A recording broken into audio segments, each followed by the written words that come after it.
Okay, hang on. Audio check, mic check, checking to see that everything is up and running the way that it should be. Hello, hello, hello. Good morning, good afternoon, good evening, and good night to any and all watchers. Just checking to make sure that everything is where it should be. Hello, hello. Oh, Naui, welcome in. How are you doing? Everything's fine with audio? Thank you for letting me know. I just wanted to make sure that we are good. We should be reaching a conclusion here with today's stream, which is why I went ahead and did it. Getting the stream done a little bit earlier than what I had it originally planned for, because I was invited to go ahead and do some things later tonight, and I'm not sure how long I do still have with this game, but I want to make sure that I get it completed before any of my later activities for today. So figured I'd go ahead and just shoot it a little bit early and see where we get. So if audio is looking fine, I'm going to hope that visuals are going to be as well. And we can go ahead and get ready to get started with our soon-to-be conclusion. I'm very excited to see where the game will take us from here. Doing okay, just at work, so I'll be AFK most of the time. How about you? Everything good? So far, I would say so good. I think we're doing okay on my end. For the time being. Kind of just waiting on a couple things to go through IRL-wise, and I think it should be smooth sailing from there, but until that stuff gets settled in... Actually, what day is it today? Okay, so I should be hearing something hopefully by today for my work and other stuff, and then should be good from there. But otherwise, I'd say for stream and everything else that has been going on so far, pretty good. Oh my god, Shrimp, I forgot to give you your little cloud. There you go. You can go ahead and chill on my head with that. But I hope you have a good day at work. Naui, I appreciate you dropping by. I know it's going to be a little bit of time before I think I can go ahead and try to shoot for some of the other things that I want to be able to go ahead and do in the near future, but we've got things planned. I've got things planned. I'm already scheduling out what games I'm going to be looking to do, since this plays, we play story games on Saturday, or like that's how I have my schedule set. I've been doing that for a long while now, and we're going to be concluding with this one pretty soon. Probably today, and from there, I've got, I think, the next one already queued up. I just need to just buy it or see where it goes from here, and I've got a couple other things that I have planned out as well, so it's just a matter of time, but I'm working to go ahead and make sure that everything going forward stays consistent, or at least does well, so I'll go ahead and proceed as it goes. So thank you for tuning in, Naui. If you're going to be lurking about, taking care of whatever work, I hope that you have a good day. I appreciate you dropping by, and I hope that you make that, you get that bag. So let's see, how much more of this do we have to do? I know I still need to go ahead and figure out who the mastermind behind all of this stuff is. The literal person who's been pulling the strings since the beginning of the game. And we've only solved one of the biggest mysteries, which is the case of the Yatagarasu. But who is the person pulling the strings yet? We've got all of these people so far that could be potential suspects for it. Actually, hold on. Let me see. Can I narrow it down? Who's the most sus in this group of people? I don't think it'd be Kay. Kay is too baby. Burn is dead. We arrested Callisto Yu already because... Plot twist, Callisto Yu is also Sheena. Can't be Gumshoe. I don't think Gumshoe has the brain power to go ahead and work something like that out. Francisca's been working to solve this case. It'd be the biggest plot twist of all time if she was the ringleader.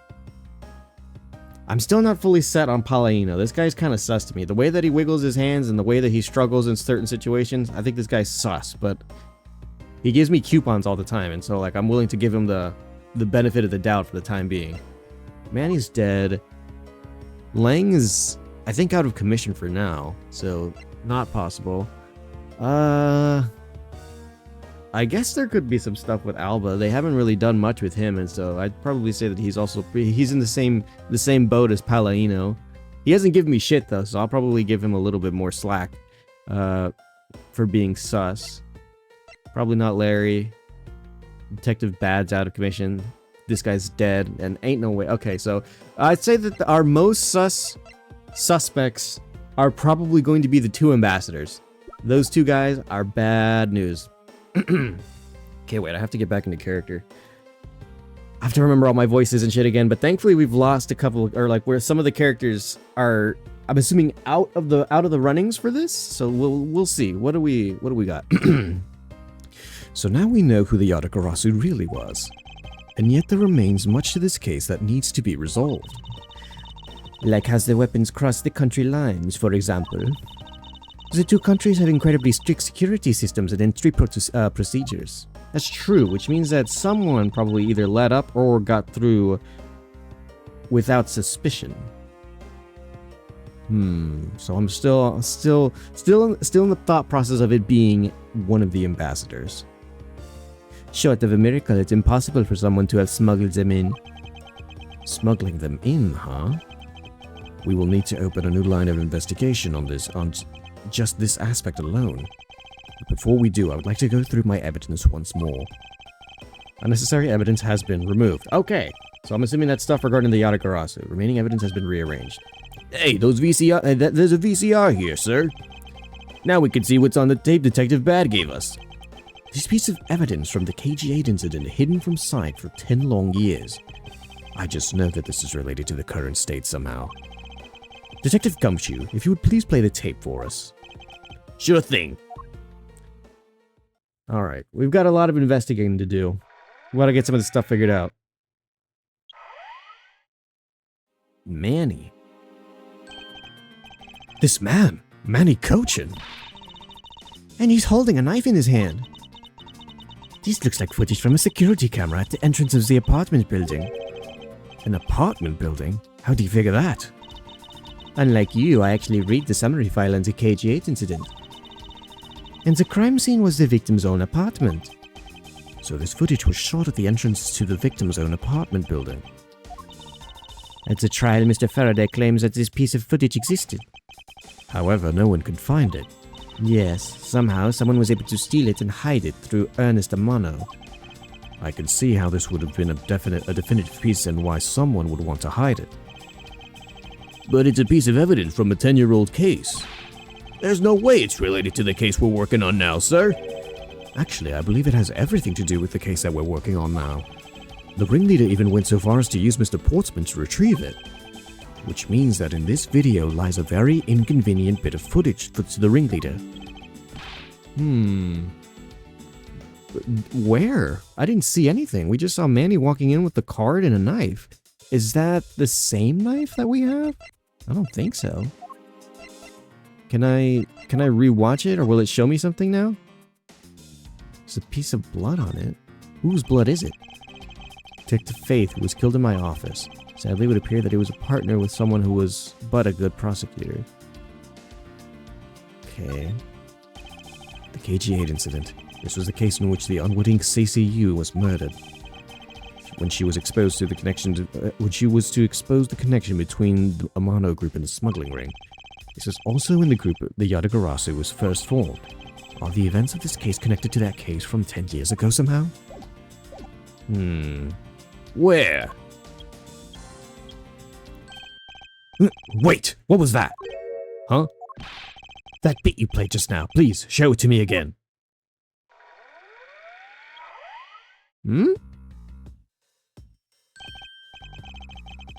Oh, wait! Cadopia? So this was someone in the Cadopian embassy? This car. This is something we cannot overlook. Why is that, sir? Look here, Detective Gumshoe. The only thing suspicious about this, I'm assuming, is the flags. This is the national flag of the Principality of Cadopia. And because it has the national flag on it, we know this has to be an official government car. But the question we should be asking ourselves is, what was the government car doing there? Oh, shit. Okay, hold on. What was my voice for Alba again? I already forgot. It was old and... Okay, hold on. Miss Von Karma and Mr. Edgeworth. So, you were here all this time? You're still on my radar, old man. It's entirely possible that you're a ringleader in a smuggling case. Trying to play it off as a kindly old man. Ambassador Alba. Thank you very much for continuing the investigation, even at this time of night. Oh, if only I was even a tiny bit more careful. This tragedy would never have happened. I'm truly sorry. This wasn't your fault, sir. This had nothing to do with how careful you were. Oh, you idiot! Curses! You couldn't chase after a simple thief! Now then, let's get down to the real reason why I came looking for the two of you. I would like you to put the investigation on hold for a while. Can you do that? Now, why would you want that? Excuse me? I heard that you've apprehended the thief that turned this embassy upside down. And we are in the middle of an event celebrating our country's reconciliation. We can't exactly have the police and detectives walking around here forever. You're scaring the visitors away. So I hope that you can understand how I feel. But we must finish our investigation and resolve the remaining issues. Why don't we leave the rest of the Alabastian and Babalese peace? Wait, why don't we leave the rest to the Alabastian and Babalese police? Ambassador, we are so close! Just a little more and... Miss Von Karma, I'm afraid I've made up my mind. And without my permission, you can't proceed with your investigation anyway, right? That's true, however... Is he trying to put a plug on it before we figure out too much? As he said at the very beginning, this area can be considered to be Alabastian soil, in which case we are nothing but foreigners to their land. Is this really where our investigation ends? Ooh, hold? Oh, Lang! Wait, why are you back? I thought you were injured. Shifu, we found Mr. Edgeworth, sir. Shifu, this way. Ooh? Shit. What up, goat? What up, Lang? Glad to see that you're still up and kicking. A little injured, but still alright. Yo. Okay, hold on. What was Lang's voice again? It was a little bit deeper, but definitely still had... yeah, I think it's like that. Okay. Agent Lang, you're back on the scene rather quickly. If I laid back and took a break, I'd lose the scent of my prey, Mr. Prosecutor. Agent Lang, why have you returned? Because I have to solve this case no matter what. Well, I'm sorry to inform you. Don't take this the wrong way. I don't suspect you personally. However, a member of Interpol was just found to be a thief, and so... Grrr. Under these circumstances, I wish to put your investigation on hold. After all, I believe our own police can handle things from here. They are quite capable. I fucking love this pose for Lang, dude. It's such a funny pose for how it is that he goes about his own business. I like it. At this rate, our investigation really will come to a close. Ooh.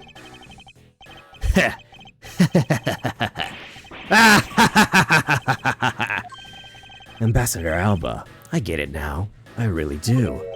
Oh, I'm glad that you understand how I feel. No, not that. What I was talking about is... I know who the killer is behind tonight's murder. Oh shit, you? No? The killer? Do you really mean that, Agent Lang? Wolves don't lie. Then who is it? Well, let me first say that I'm not talking about Mr. Cochin's murder. That was all Sheena. Lang Ji says, the truth lies not at the exit, but rather shines outside the maze itself. The truth is unexpectedly simple. So let me ask you this. Who do you think was Damask 2's killer? I'll tell you who. Wait, what? Francisca?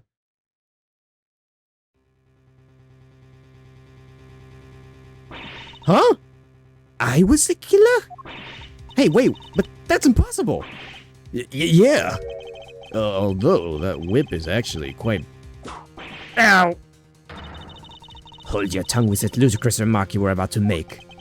Agent Lang, are you seriously accusing her of murder?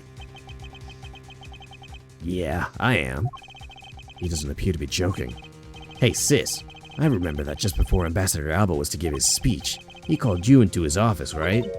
Yes, he did. But what does that have to do with anything? I'm getting to that. Furthermore, in order to solve both cases, you moved around rather freely between Alabasta and Babel, did you not? What? And where is your evidence that I'm the killer?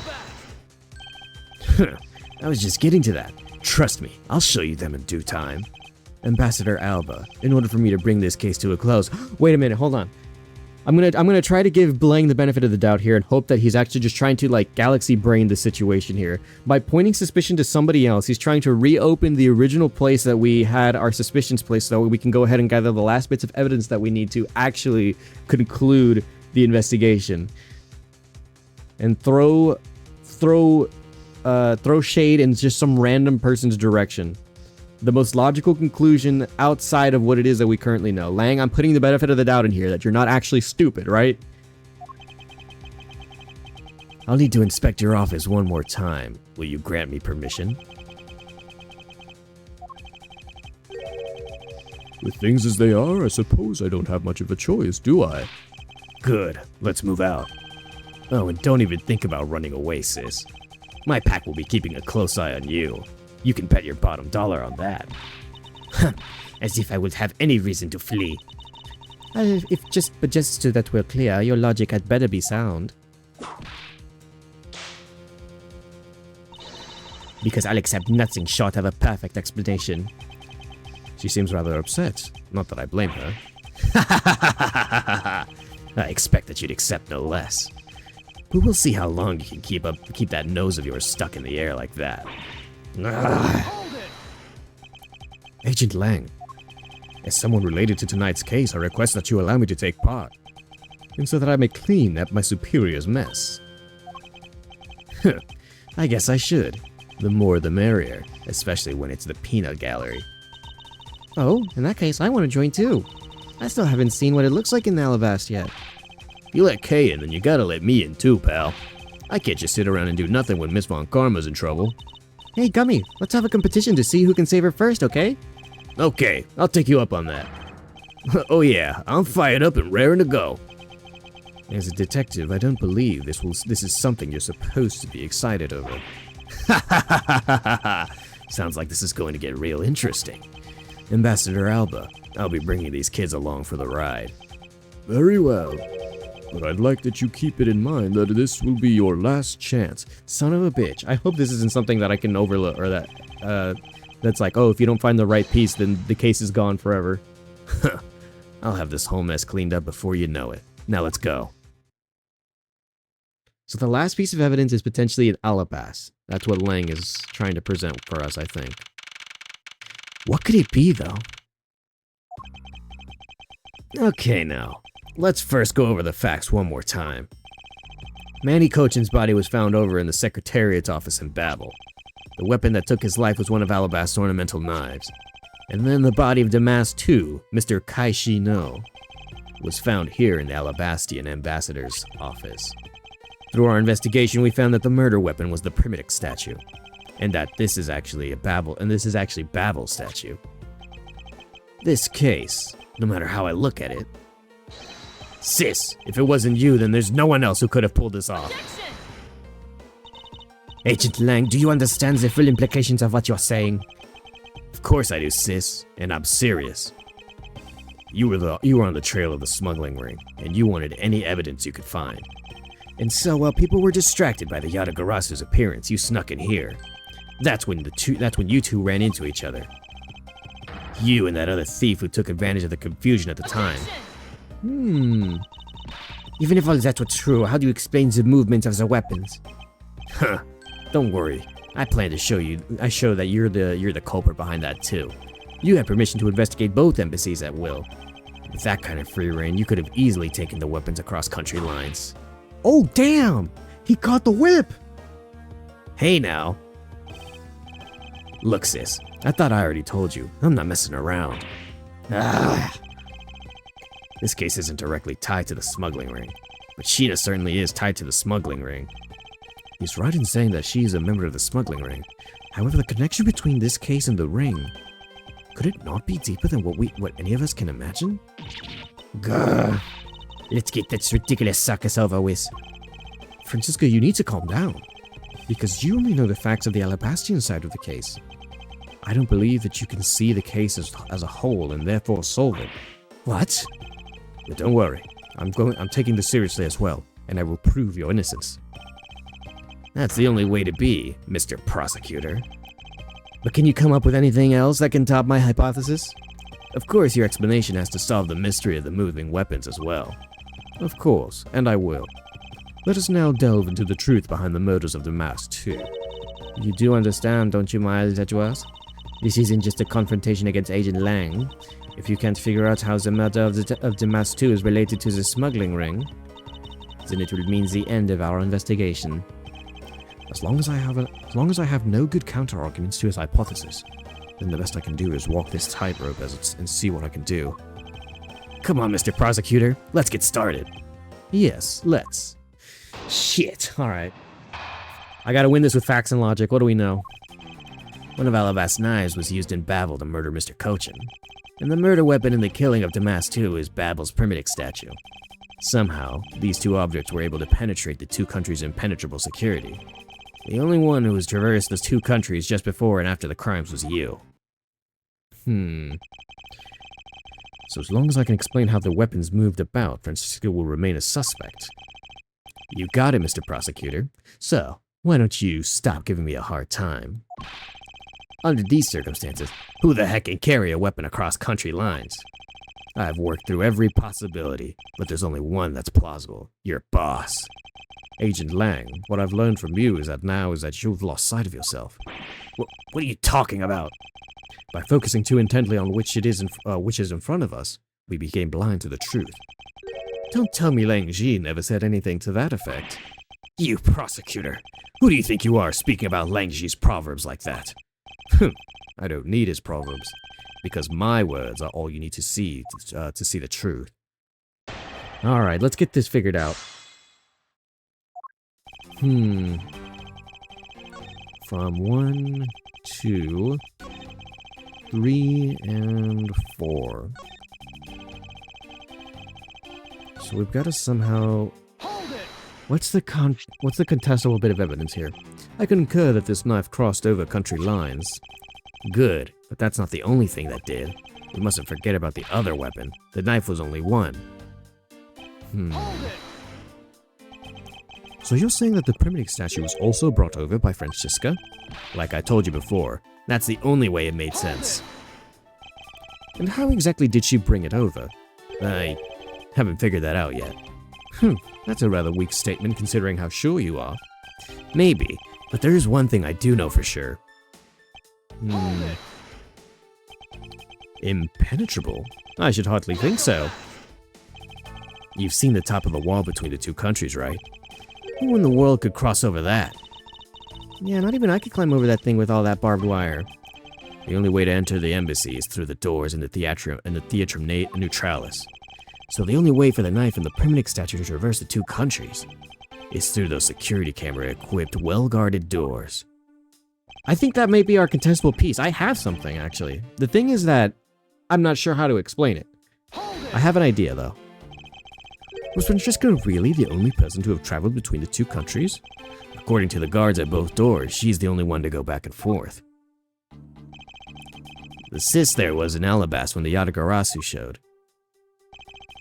And then, just before you guys found Mr. Cochin's body, she entered Babel. I think we can assume that's when she brought the knife to Babel. Then how do you explain the primitive statue? I haven't quite figured that out yet. However, the fact that the two weapons crossed the border proves that the killer must have also traveled across the country lines. The only things to cross the border are the primitive statue and the knife? I should hardly think that those are the only two items, Agent Lang. Hold on, let me look through my evidence list again. So the statues... What could it be? We don't even know what this is. This looks like a guitar pick. The water level is too low. Photo of the Yatagarasu. I think the photo of the Yatagarasu might be a good place to start. I was found one up in Babel's grandfather clock. Fireplace. There's some dirt on the tips. Okay, what do we know? What else? There's two things here that I've got running in my mind that could lead to a potential... lead us potentially somewhere. Those two being that either Either there's something else that was smuggled in, or... What was my original line of process? That was the second one. Oh, the picture of the Yatagarasu. Where is it? What even is this? That's my main thing. I want to know how I could use this as a piece of evidence and what it is. People claim it to be the Yatagarasu. I thought it was Sheena's jacket or something being taken across or like hidden somewhere else, but that's not the case. And so what is this? Even in like, if I tilt my head around it, it doesn't even look like it could be the statue. And there's no way for me to imagine that that heavy-ass statue managed to just like hover across, or someone managed to toss it across state lines. But what is it? Clearly it's hopping over the border and making its way onto Alabastian soil, or at least over. We're able to penetrate the two countries' impenetrable security. Okay, so I'm willing to press here, despite that. The only one who traversed the two countries just before you, after the crimes, was you. So I'm willing to try this, actually. I'm not sure, but... Shit! Okay, that wasn't it. Damn it! Oh, shit. Okay, no, that was not it. Damn it! Okay. To penetrate the country's impenetrable security. This was like one of the only murders or killing. One of the Alabasta knives was used in Babel. To murder Mr. Cochin. The murder weapon in the killing of the Mass 2 is Babel's primitive statue. These two are facts. Some of these two objects were able to penetrate the two countries' impenetrable security. Is there a way that I can prove that the security was not impenetrable? They were all burned up in Babel.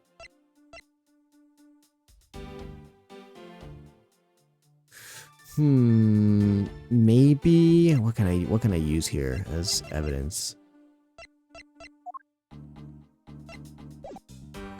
The only one that traversed the two countries just before and after the crimes was you. I don't think there's anything I can use to prove here. So I think that it's got to be the third option, but what is it?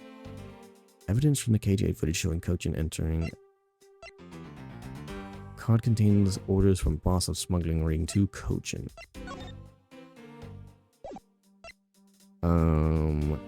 Okay.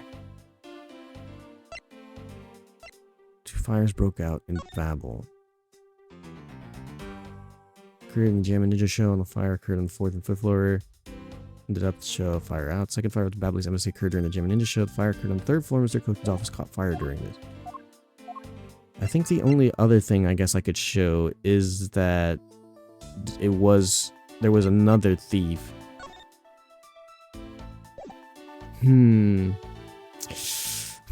two objects were able to penetrate the country's impenetrable security. I think the line that's throwing me off here is impenetrable security.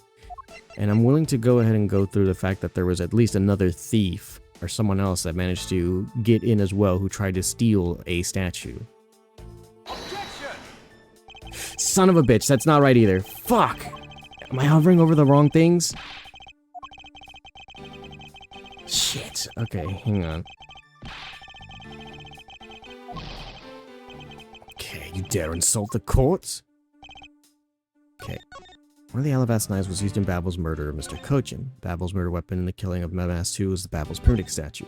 Some of these two objects were able to penetrate the two countries' impenetrable security. The only one who traversed the two countries with the crime. Let me try this one more time. It's just really the only person who traveled between the two. According to the guards, both doors are one to go back and forth. That's where that was in Alabasta where Yatagarasu showed. Then, just before the guys found Mr. Cochin's body, she entered Babel. I think we can assume that that's when she brought the knife into Babel.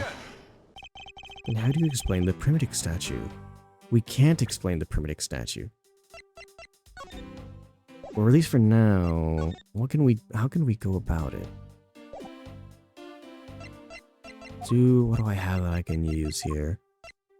From the evidence that I do currently I was going to say house and hold at the same time.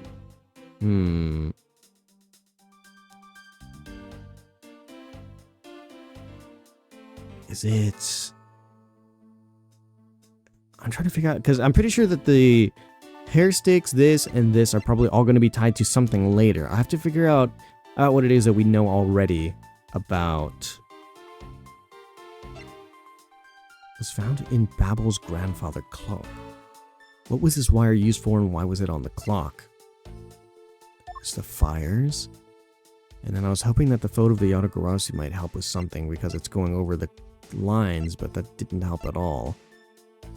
And then Damask also was not a way to showcase that these are not as impenetrable as people think. So what could I use?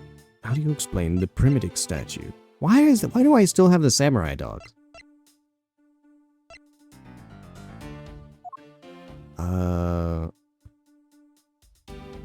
Counterfeit bills, Cadopian paper document. What does it say? Related to smuggling in Babley's ink. It appears to point to Mr. Cochin. It's also a knife. How do you explain the primitive statue? Is it the Yatagarasu key, potentially, as something else that was smuggled in? Maybe?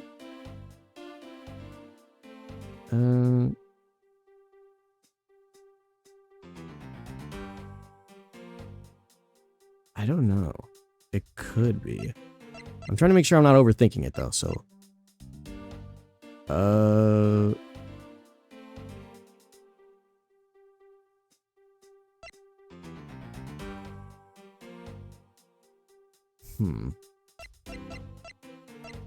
Okay, well, let's see. I haven't quite figured it out yet. However, the fact that these two weapons crossed the border proves that the killer must have also traveled across country lines.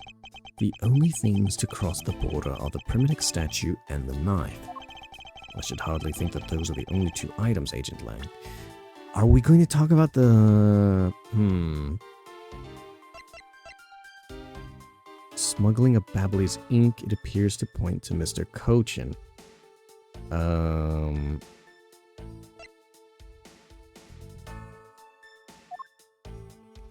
Maybe. Okay, hang on. I could probably try to show, not the bills, but the paper document on this one to see if he has anything to say about how Cochin was smuggling ink. See where we go from there. The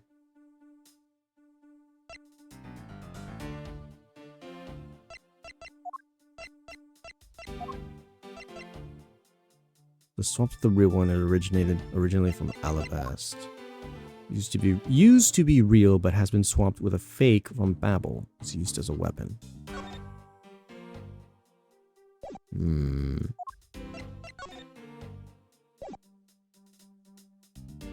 Maybe.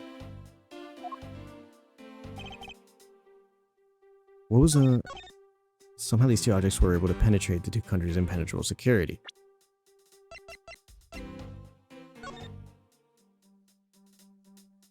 How the fuck do you smuggle a statue, though? This thing is huge.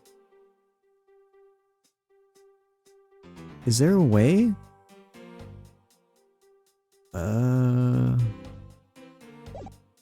How do you even go about that? At some point or another...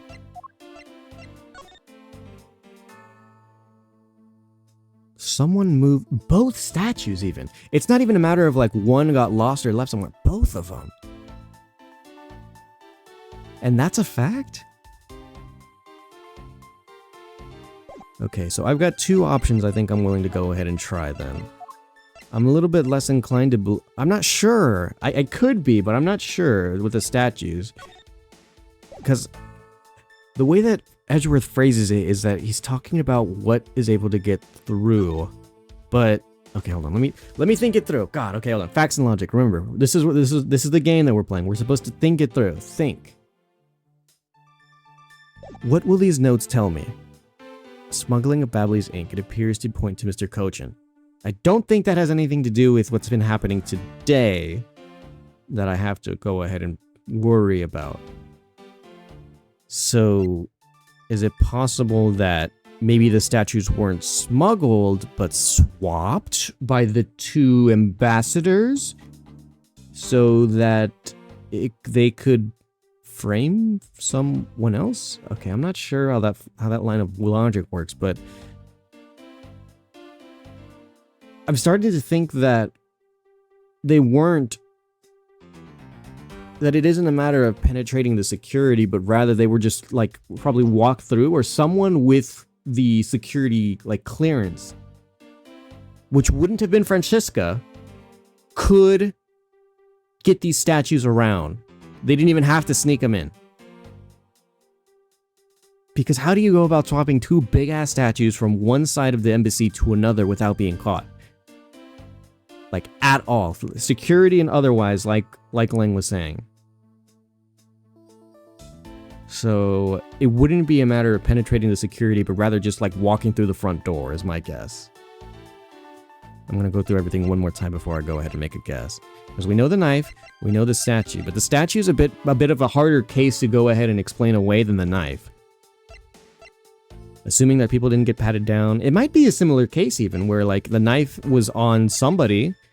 Actually, I'm not sure. If someone had a knife and they walked into an embassy, I think that'd be pretty sus regardless of like its cultural relevance to the individual areas. But still, the statues you can't explain away. Definitely not the knife either. Hold on. And if it's not a matter of showing that the place has been penetrated a couple of times before, then it has to be the fact that you don't need to penetrate the security to go ahead and show the statues. There we go, okay. Or at least that's my line of logic behind it. That's my facts and logic for the investigation.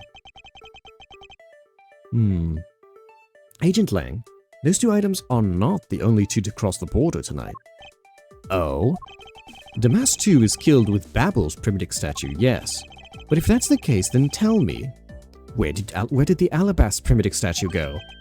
To Babel! Precisely. And if the two statues really were switched, then this means that both statues were smuggled across the border at some point. But it had to be either at the same time or within a relative time span of one another for both statues to have not been in the same place at the same time, which means that it was either a planned operative or that two people really did, actually no, it had to have been a planned operative. Oh, what the hell? Hey, Beans, welcome in. Go to bed? What do you mean go to bed? I did go to bed. I slept away the night. I'm trying to finish up the game so we could meet up later. Okay, hang on. So let me run through my line of logic. I'll talk through how I got to my conclusion here. So both statues had to have been swapped at the same time. I'm still under the guise that maybe both of the ambassadors might be onto something here, whether they're part of the smuggling ring or not. One or both of them are either working together or are a part of something. And so they might have both moved the statues at the same time and were like, I don't know how that would get across the security. They're like, oh, why are you moving the statue? But the secretariats and the ambassadors, I think, are the only people who can go ahead and work with the statue. Which means if Ambassador Alba and Ambassador Palladino both moved the statues, or at least had them put in different locations so that they could be moved across lines and then swapped, for some reason that I don't know, but I'm still under the suspicion of both of them, then it would be easier to explain away how both statues managed to get to the respective area that they're at, because there's no way in hell that one of them disappeared or moved a different place and the other one and got put in a different area, and then like it's not like a one-person case. I don't think one person could have smuggled one statue to one area and then smuggled the other one back into the original area without getting caught or looked at or seen. You know, that just doesn't make any sense. So that's my reasoning for this. So which means that there's a total of 3 items that were smuggled across the embassies. I guess so. But but you know what? It doesn't matter the number of items. Only that the sis is the one who could have done it. Because the only person who went back and forth between Alabast and Bavel is her. But I don't think that anyone would have really given it much thought. Hold on. I got distracted. Thought to be a pick? It's got the squiggle and the straight line going through it. It looks like a pedal. Something just clicked. Hold on. I see something. The supposed pick that we picked out outside in the Alabast, what is it, flower garden area. It looks like a flower petal that's, hang on. Okay, I was wondering. No, okay. I don't know what the point of these sticks are just yet. But I know now that this pick is actually a petal. That's weird. Okay. Sorry, I got distracted. But still, my line of reasoning, I think, still stands. If Lang still suspects Francisca, it'd be impossible for her to smuggle both statues by herself and the knife. I don't think that makes any sense. Is that really true? Was there no one else who traveled between the two countries? Actually, there was definitely another person. One who paid a visit to both sides of the wall. So this is probably where I can use the Yata. Yeah, so this is where I can use the Yatagarasu picture then. Is that really so, Agent Lang? What a lousy time to try and bluff your way out of this. I've checked out what the guards said, along with the security camera footage. You're not going to overturn my hypothesis that easily. But suppose that there was some other way other than through the theater doors. What other way? The other entity that managed to cross the borders unharmed. If I point it out, it would open up a whole new possibility. And though I hesitate to bring this out, as long as the entity exists, the impossible road becomes a possibility. It looks like you've got some clever idea in mind. I do, and I can show it to you through a single piece of evidence. Shh, fine. Let's see this piece of evidence that will show this other route. This piece of evidence will show us another way to move between the two countries. Boom! Babu, Pebbles? Wait, what the hell are you doing? You're getting banned? Who's getting banned? For what? What are you yapping about? Watame yap to you. Watermelon. Agent Lang, I'm sure you're familiar with this unforgettable photo. Shh, that supernatural photo. Like I said before, humans can't fly. No, of course not. I understand that perfectly well. And don't start claiming that Sheena somehow grew wings either. I wouldn't dream of claiming that. And I won't allow you to take back what you've said either. I'll say it again. It's not humanly possible to fly through the air without wings. So you'd better give a good explanation for this, Mr. Prosecutor. Ugh! But how can I prove who it was that flew through the air in this photo? Wait, not humanly possible? Eureka! Very well. You will have your explanation. Sounds like you have a good idea simmering inside that head of yours. Let's hear it. The face hidden within this photo's blurry trail shadow is... Piece of evidence? Okay, hold on. Can I look at this without... What is this? It's a piece of evidence that some... Oh, wait! Could it... hang on. Okay, I thought I had a eureka moment, but still I'm not exactly sure how it happens. My thought process was that it could be maybe the statue, that this is how they smuggled it across, but how the fuck did they do that? That big-ass statue managed to make it its way across... Okay, maybe it got tossed over... Tossed over? How would you throw that big-ass statue across that wall and the barbed wire? Without any sort of damage or anything whatsoever? Unless it was attached to the string or the wire that we have in our evidence as well, but I don't know how any of that works. This doesn't... this is confusing. But it's a piece of evidence, and the only things that we know that managed to make its way across are the knife, which I don't know if there's a knife hidden in there. It could be. Or the statues, which is a thing that we're trying to explain away right now. But how the fuck is this a statue?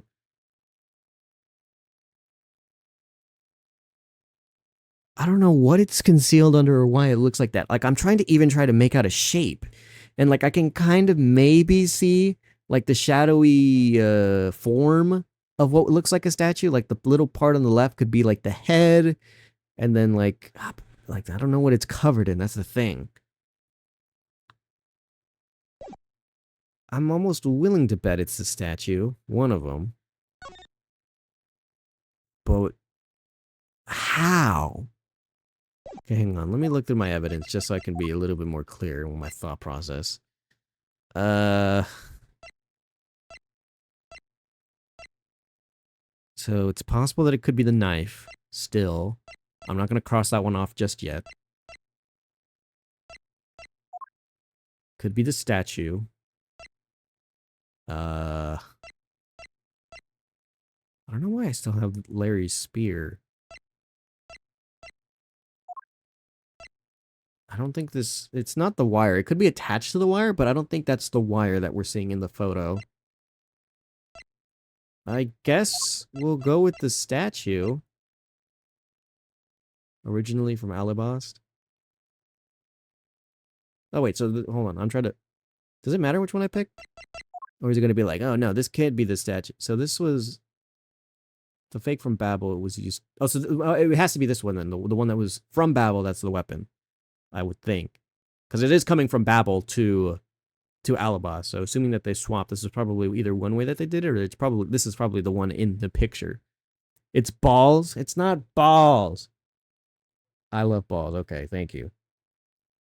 Okay, so if I'm going to go with the current line of reasoning that we're trying to go through within the game, I would assume that it'd be this one. My other guess would probably either be the knife, which is probably how they'd go about it. But how would... No, wait. It's an Alabastian... Okay, no, never mind.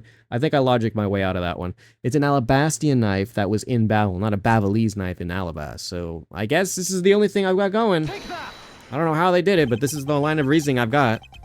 Naturally, the shadow is the third smuggled object, the primitive statue replica. You can't be serious. The Yadagarasu, or rather Callisto Yu, dressed as Agent Sheena, was inside Babel. She dressed the replica statue up in clothes and launched it through the air?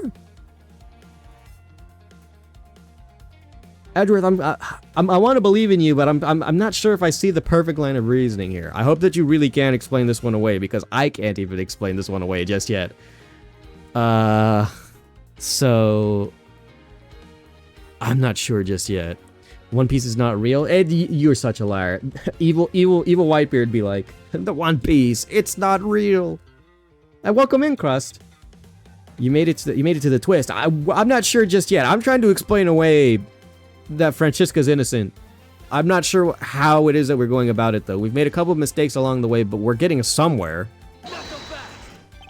But I'm still not sure about seeing the line of reasoning that we were using to get her out of trouble. Ha! Mr. Prosecutor! You left out a very crucial bit in your explanation. I know I did. She launched it through the air? Ha! And how exactly did she do that? Oh my god, how'd she do that? Why is he further, like, holding out the words? Oh, wait, you're talking about the, okay, yeah, no. You're talking about the other twist. Yeah, I know what you're talking about, yeah. Francesca's not evil, but oh man, Crest, you should have seen the VOD. I don't think it might. The VOD still might be up. It might not, but you should have seen. It happened again when I was talking about Sheena. I was talking about how I like Sheena. I think Sheena's a very pretty lady. I hope that we don't go about suspecting Sheena as an evil person. And then as we were suspecting Sheena, I was like, wait a minute. Before the reveal happened, I was like, wait a minute. Could this be another persona of Callisto Yu? And then she started laughing. And I was like, no. Crazy twist. I was actually a big fan, dude. Alright, so where were we? Okay, yeah, so we got that. He's literally baring his fangs at me. But he has a point. How exactly did it move through the air like that? It's gotta be the wire, right? Somehow we've gotta present the wire, no? As long as this remains unsolved, we won't be able to move it any closer to the truth. Do we not have a way to explain this away just yet? I'm assuming the wire has some part to do with it, but then how would it go from Babel to Alabast? Unless Sheena purposely put it from one end to another and then threw it that way, or had it connected to something like that. But still, I don't think that's a proper explanation, or at least a good enough one. I don't know how she did it or how we're supposed to explain this away, but I'll thank Lotta for taking the picture for us. At least with the pieces of evidence that we have. Which reminds me, didn't he say this earlier? Hey sis, I remember that just before Ambassador Alba went to give his speech, he called you into his office, right? So just before the murder, Francisco was called here right into this very room. If that's the case, then that may be another avenue I could pursue. Agent Lang, in order for me to answer that question, I will need to hear testimony from Miss Von Karma. Oh? What are you up to now, pretty boy? Earlier, you mentioned something of interest to me. You said that just before the murder occurred, Miss Von Karma had been in this room because Ambassador Alba had called for her. And for that reason alone, you believe her to be the killer. Yeah, I guess I did say something like that. In that case, I believe it is my duty to go ahead and ask what's her side of the story is. Ha! You think a criminal would tell us the honest truth? How dare you! As I've said numerous times, there's absolutely no proof that I'm the killer. Miles Edgeworth, don't tell me that you suspect me too. I don't. However, I can't ignore the fact that you were in the room at one point in time, which is why I would like to hear about it from you. Francisca, I feel as if I don't have enough information, which is why your testimony is incredibly important to the outcome of this case. Alright, so what would you like me to talk about? I'd like you to please testify about your movements up until you came into this room. Alright. Let's try this your way for a change. But if what she said turns out to be a waste of time, I'll place her under arrest faster than you can howl no. As you wish. Okay. Francisca, then. As I said earlier, I was assigned to guard duty in the Alabastan embassy. As I saw the Steel Samurai off in his way towards the ambassador's office, I returned to the Rose Garden for a bit and checked up on security situation. After all the preparations were in place, I was called back to Ambassador Alba to his office. Okay, that didn't really give us much at all. That's why I guess I'm gonna have to press for this information. Francesca, I want to make this very clear from the very beginning. So what I wish to confirm is that the only time span of which you were in this office was before the murder occurred. Is that correct? Yes, of course. I see. For now, the only way that I can see for us to break out of this situation is to ask Francisca about her testimony in more detail. So what is it that we can get figured out here, then? Perto Watame no? What do you mean? Okay. From the top. I thought your duty was to fact-find anything that you could about the smuggling ring. Yes, that was my job, but upon hearing that the Yatagarasu had set the calling card to the embassy, Ambassador Alba called upon us to protect the embassy instead. That incident 7 years ago, or have you forgotten what happened here back then? Ugh. Anything related to that case we were involved in appears to be rather painful for her. It's not exactly one I can readily forget myself. It looks like you remember the case after all. Of course I do. I inspected every location, every possible escape route, and every aspect of the police's security detail. I did all that, then after that... I would have been here sooner, but I was reading Fake Grand Order. Something new? Like novel-wise? Or like the game? Something new happened in the game? After I saw the Steel Samurai... Oh, hold on. Let me go ahead and just clear these up, because I know these will go on for a little bit. Okay. So I can come back to these and go through them quicker. So, from the second one onwards, then. So you were at the theater as well? Yes, I suppose that you were also there as well, watching the stage show? Well, yes. So Francisco was there. Well, after the show was over, I saw the Steel Samurai off. Okay, well that didn't really give us much. Looks like that's not that important. Don't have to worry about Larry anymore. Or at least I hope not. Why did you need to confirm the degree of preparation for even the speech? For security's sake, of course. What other reason would I have had? No one knew just how the Yatagarasu had planned on getting in, right? Yes, I suppose you're right. And in the end, the Yatagarasu did choose to appear in the Rose Garden, even if it did turn out to be just nothing more than a shadow. Ugh, who would have thought that she would use a shadow? Was that really planned? I know that we said that it had to have been based on like the positioning of the statues and the lights, but I do wonder if that was a premeditated idea on Shina's part. It'd be super weird if the shadow of the Yatagarasu also happened to be coincidental, I get that, but still, it also seems really weird to have it planned that way. Lost Belt 6 sure is long. What is that? Lost Belt 6? Catching up with the main story. Ah, okay, I see. Calm down, Francisca. She must still be nursing a grudge over the fact that she couldn't figure it out herself. Anyways, there was no one in the Rose Garden, and we were aware that the speech was set to start soon thereafter. Okay. At the time, Damastu's body had yet to be found in this room, is that correct? Enter Sandman? How about Enter Germa? Oh, Crust, I don't know if you saw, I did find some Germa emotes. Beans could probably go ahead and show them to you. I managed to find a few. Not all of the Germa green screens are unfortunately emotes. No Germa Raptor this time around, but the Germa walk is there.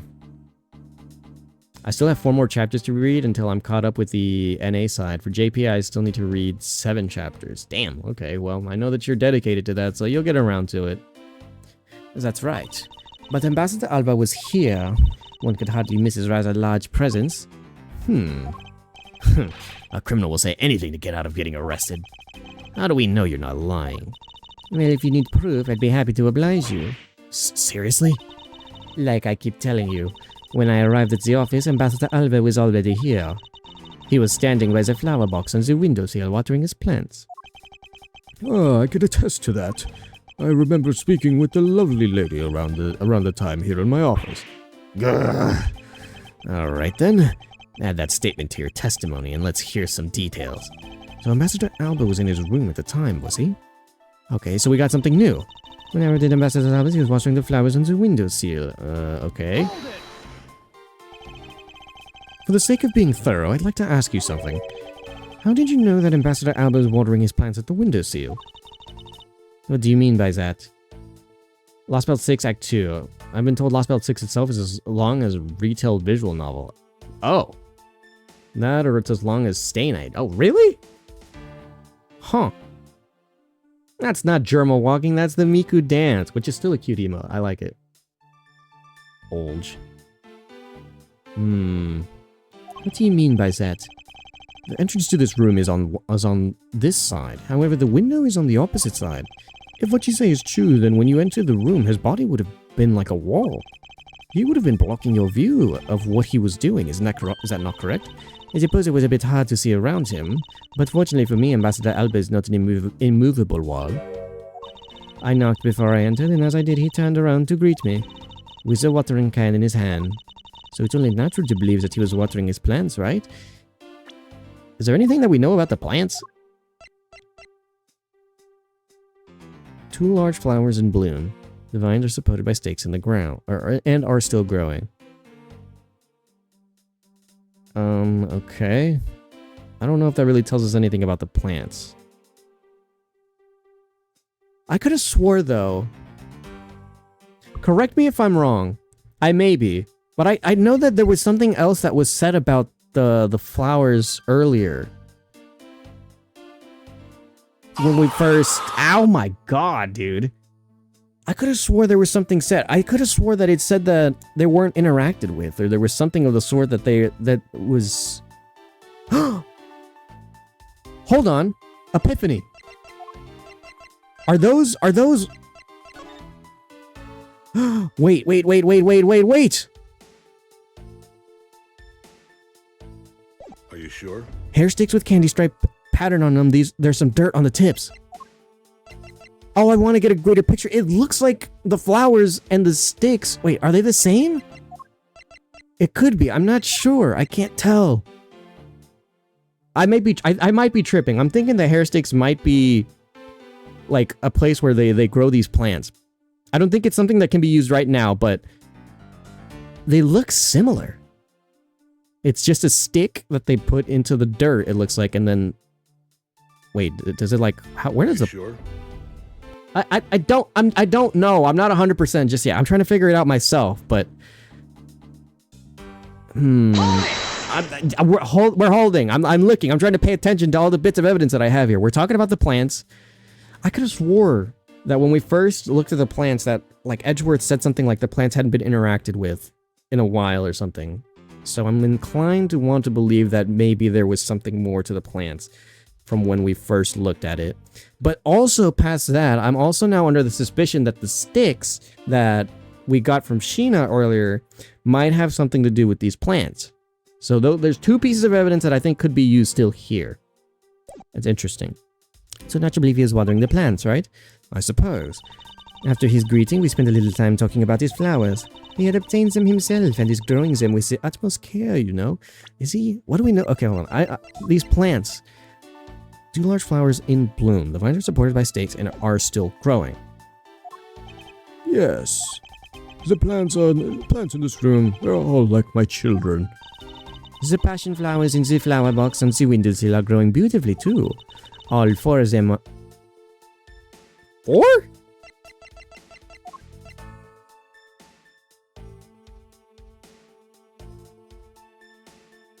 Okay, I think I might have found what was sus. Okay, so there's actually just 2 of them on the windowsill. Oh, okay. I'm piecing it together. Facts and logic. Okay, it's starting to make sense. I see the dirt. I thought there was something weird about how the dirt looked and how Edgeworth didn't say anything about it before, but that's because we didn't know. There might have been 4 other flowers back then, but the 2 stakes that held them before are not there and ended up in the garden area. Okay, I'm piecing it together. My facts and logic it's clicking. The gears are turning. Miss Von Karma, what did you just say? I said that the flowers are still growing beautifully. What about the statement do you not understand? What do I not understand? I do not understand why a certain thing in the way is the way it is. I'd like for you to append this statement to your testimony. Very well. There were 4 large passion flowers in full bloom in the flower box. Okay. Well, I don't think I really need to press for that. I think I already know what the problem is. Shit! Why did it moved over 1, dude? No. Oh, I was going to the flowers. No, I fat fingered an extra push to the side. No.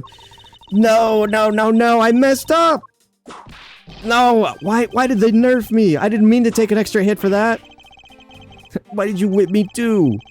Poor Gumshoe took an extra hit because of me. Oh my fuck. Okay. Okay, before I fat finger, it turns out that it went up or another direction. There we go, dude. I knew what the problem was. I fat fingered. Francisca. For some odd reason, your testimony contradicts with this piece of evidence. It does appear that way. Ha! I knew it. I knew we couldn't trust your words, sis. Mr. Edgeworth, what are you doing discrediting Miss Von Karma like this? Yes, sir. If you keep this up, she's gonna get taken away, sir. Eek. I'll let Danny state what I saw. I have not made a single mistake in my testimony. And for this, I am still under suspicion for murder. Is the number of flowers really all that important to this juncture, Mr. Miles?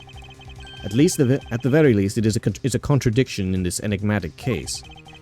One that I find hard to dismiss as irrelevant. Ha! Then let's hear it, Mr. Prosecutor. What does the number of flowers have to do with anything? What does it prove? I believe that the answer will become very clear if we were to examine the flower box. How does this contradiction come about? There must be something behind this discrepancy.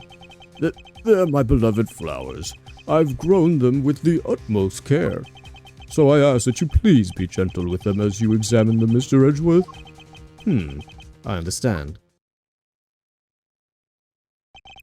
I won't rest until I've inspected every suspicious-looking nook and cranny. Well, the suspicious thing for me is that there looks like there's dug-up pieces, or... This patch of soil looks as though it looks like it's had something removed from it. What are you doing, Mr. Prosecutor? Why'd you clam up all of a sudden? I'm still here, waiting for an explanation, you know. Did you know, Agent Lang, flowers are best appreciated in silence? Chih. It looks like 2 things were pulled out of this flower box, and I'm willing to suspect what they may be. The name of these flowers, I believe they're called passion flowers. Despite being called flowers, are actually a species of vine. They appear to be growing well and are well supported by the plant supports. Yeah, but no matter how I look at it, it looks like there's only 2 here to me. You realize, don't you, sis? Your little eyes failed you. Ugh, Miles Edgeworth. Hurry up and shut this man up for me already. I suppose I'll need to use some evidence to shut him up, won't I? Yes, I will. I believe I have just the piece of evidence that you require. Oh, you do you? You have such confidence in your face of your current plight. But I highly doubt it'll last until the end. You howl like a wolf, Agent Lang. But we'll see if you have any bite to back up that bark that after you see the evidence. The truth the passion flowers reveal can only be seen in this piece of evidence, the hair sticks. Oh my god, okay, there we go. Take that! Sheena, who was supposedly in Babel the entire time, had these hair sticks on her that look exactly like the plant supports in the flower box. In other words, I believe it can be said that these hair sticks are in actuality support sticks for the passion flowers. And so what? Is this really all that important to the case? Of course it is. It means that we found yet another item that was smuggled between the countries tonight. That's true! Ah, yeah. Think about it logically, Agent Lang. These sticks were originally from Alabast, but somehow they wound up in Sheena's hands, who was in Babel the whole night. So make no mistake, these sticks were smuggled somehow, just like the knife and statue. Ugh. Very well then. I want to hear from you exactly how they wound up in Babel. How did these support sticks find their way into Babel and why? There must be a reason as to why they ended up there. Aha! So that's why. Wait, what? You've got it figured out, Miles? I don't. Agent Lang, if you would please take a look at this and tell me its shape. It's just another stick, isn't it? And so it is. But the shape of the support sticks is what is important. Wait, really? For when they are used with something in this room, that's when it all comes into focus. The crossbow? And the object that completes the picture when used with the support sticks is the crossbow? It's the only thing I could think of. It's like an arrow. That's a crossbow. Wait, you're not really sick. That's where the wire comes in, right? Okay, hang on. I think maybe, hold on. So it's possible that maybe, but then hold on. Let me slow it down. Let's think it through. So either Sheena, who we know is a confirmed member of the smuggling ring, placed to be a part of the Yatagarasu, either Sheena, who might have at one point been in here, which we don't know. That's the part of contemptuary that I guess we can think of. Was here in Alabasta at some point, even though it was suggested that she was in Babel, I think, as far as we know, the entire time. It may be possible that Sheena may have got from the wire attached to the sticks, thrown them into Babel, or at some point, at least to the other side of the wall, to create a line for her to go ahead and send things to and from. Either that, or like we previously mentioned, and someone that I do currently still have under my suspect radar, it could be Ambassador Alba or Ambassador Palladino, but I don't think Palladino was over here doing anything of the sort. It might be, and I think this points a little bit more shade towards Ambassador Alba, since I think that's his crossbow, since this is his room, I believe, and those were his passion flower stalks or stakes that he was using to go ahead and plant his flowers, vine things. You're not actually suggesting. I am. These hair sticks, or rather the plant support sticks, they make for perfect arrows. Ooh. Okay. I've done it. I found the common thread that connects the two offices. But this thread has yet to be completely untangled, like the wire. Even using the arrows, how does this explain how the statues were transported? Furthermore, who could it have been who have fired these sticks as arrows? There must be a common thread that ties all of these things together. Okay, I thought that it wouldn't be. I thought it wasn't over. We've still got to explain away the wire and how the statues managed to get across country lines. Alright. Hang on. So, Pearl did it? Pearl's not even here! She was in Gatewater Land with Phoenix and Maya. I'm gonna take a drink real quick. One sec.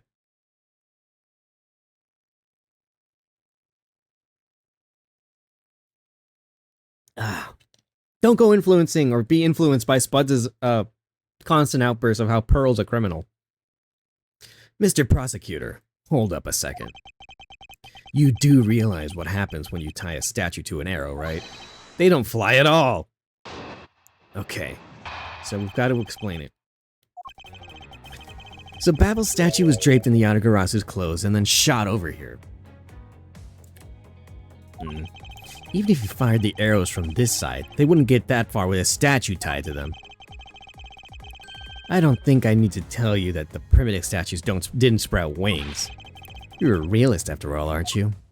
Okay, so we still gotta think this through on how it's done. The primitive statues didn't sprout wings.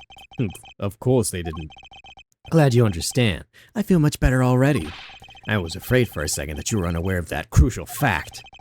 It's only crucial because you're under the belief that wings are necessary to this equation. What? You need to free your mind a bit more and let it fly like a bird on the wind.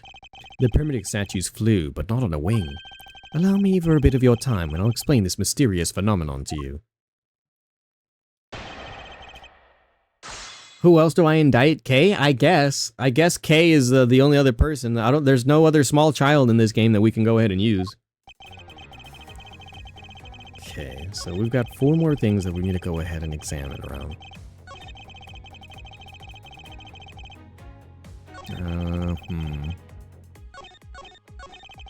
Okay, let's press everything and see if we can get all the information that we need. But that incredible scene just happened to have been caught on film, resulting in this photo. Ha! And what an incredible scene it was. This photo was taken by a freelance photojournalist, right? Yes, so I hear. And not every photojournalist is known to be honest, right? Especially not the ones that sell photos of spirits and giant creatures on tabloids. Yes, I know what you mean. I've seen those sorts of photos many times in court. But there have been times when those photos have turned out to be telling the truth. If you had ever stood in a court of law, you would have known that this is entirely plausible. Ha! You really believe the stuff you're spewing right now? A courtroom certainly is a strange place if what you're saying is true. But there really is something odd about that photo, no matter how you look at it. If the arrows did fly from this side, they wouldn't go far with a statue tied to them. But we are in agreement that the arrow by itself would reach the other side, correct? But just the arrow by itself is pretty meaningless, don't you think, Mr. Prosecutor? Because the things they wanted to smuggle were a lot bigger than nothing. No, that's not necessarily true. What? What I need right now is not for the discussion of my conclusions, it's the launching of my conclusions. What the shooter wanted to launch with the crossbow was not the statue themselves, but rather something a crossbow can launch can launch that can be used to move the statues. The wire. Can I? Okay, hold on. I'm assuming. Okay, hold on. We got a new piece. Okay, I'll press it still, but I'm going to probably assume that this is what I need, and I'm going to use the wire. The thing the crossbow launched. Allow me to show you the answer. Well, come on then. Show me what you got. But I warn you, I'll know when you're just bluffing. This is what was launched from the Alabastian office with the crossbow. The wire. Had to be. Take that! Alright, it's making sense. We're getting there. We're getting through this testimony, but how are we going to indict our suspects? I'm more inclined to believe now that Ambassador Alba is playing much more of a role than I suspected. But how are we going to point the finger? Something in this conversation has to lead us to point the finger, I believe. Finally, we have reached this point in our discussion. For I present to you that which was carried by the arrow from the crossbow. Heh, I get it now, Mr. Prosecutor. I can see exactly what you're trying to say. Ah, wire. You're saying that the wire was tied to an arrow and then shot into Mr. Cochin's office. Damn. All the way from the 5th floor of the Alabastian Embassy down to the 3rd floor of the Babalese Embassy. If what you're claiming is really what happened, I can see how Alabast's primitive statue could be moved. Gravity could be used to move the statue down to the wire from the 5th to the 3rd floor. But then what about Babel's primitive statue? The dark shadow in this photo was clearly flying away from Babel. Going in the opposite way of gravity, the 3rd floor of the Babalese Embassy, up to the 5th floor of the Alabastian Embassy. How do you explain that? I think I finally see how the gears behind this whole trick work. Do we? It's Von Karma? Ah, yes, he rose from the dead. His spirit lingers. Von Karma is using his spirit in the same way that, oh shoot, damn it, what's her... I'm trying to remember... Oh, shoot! I remember the theme, I can't remember the name. Not Mia, Dahlia, yeah, he's using his spirit like Dahlia did to possess somebody to go ahead and further his actions. I don't know who's the spirit medium in this game that's going ahead and currently, like,